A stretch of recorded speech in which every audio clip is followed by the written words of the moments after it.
Hello అండి, welcome to my channel.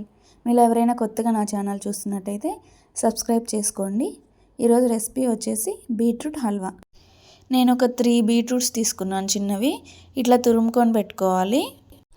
Next ప్యాన్లో నెయ్యి యాడ్ చేసుకొని మనం కట్ చేసుకున్న కాజు బాదం యాడ్ చేసుకోవాలి.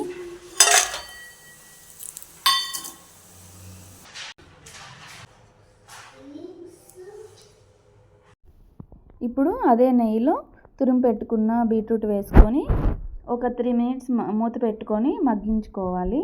మధ్య మధ్యలో కలుపుకుంటూ ఉండాలి, లేకుంటే అడుగంటిపోతుంది.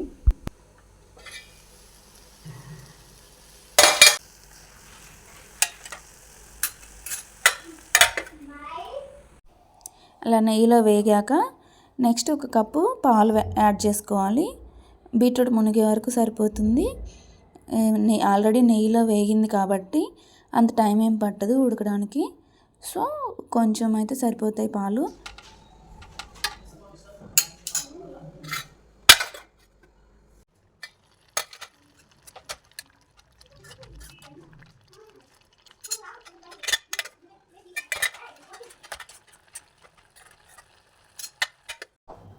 చూసారు కదా, ఈ కన్సిస్టెన్సీ వచ్చే వరకు ఉంచుకొని తర్వాత తురిమి పెట్టుకున్న బెల్లం యాడ్ చేసుకోవాలి. నాకైతే ఈ బెల్లం సరిపోయింది. మీకు కావాలంటే ఇంకా స్వీట్నెస్ ఎక్కువ కావాలంటే ఇంకా కొంచెం యాడ్ చేసుకోవచ్చు. బెల్లం ఇష్టం లేకుంటే చక్కెర అయినా యాడ్ చేసుకోవచ్చు. సో ఈ బెల్లం కొంచెం కరిగేదాకా ఉంచుకొని మనం ఫ్రై చేసుకున్న డ్రై ఫ్రూట్స్ వేసుకోవాలి.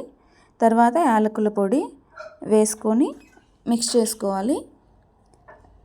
అంతే, అయిపోతుంది. చూసారు కదా, కొంచెం బాగా దగ్గరికి అయ్యే వరకు ఉంచుకొని సర్వ్ చేసుకోవడమే. మీకు వీడియో నచ్చితే లైక్ చేయండి, షేర్ చేయండి. అలాగే మీరు ట్రై చేసి ఎలా ఉందో నాకు కమెంట్స్లో చెప్పండి. Thanks for watching.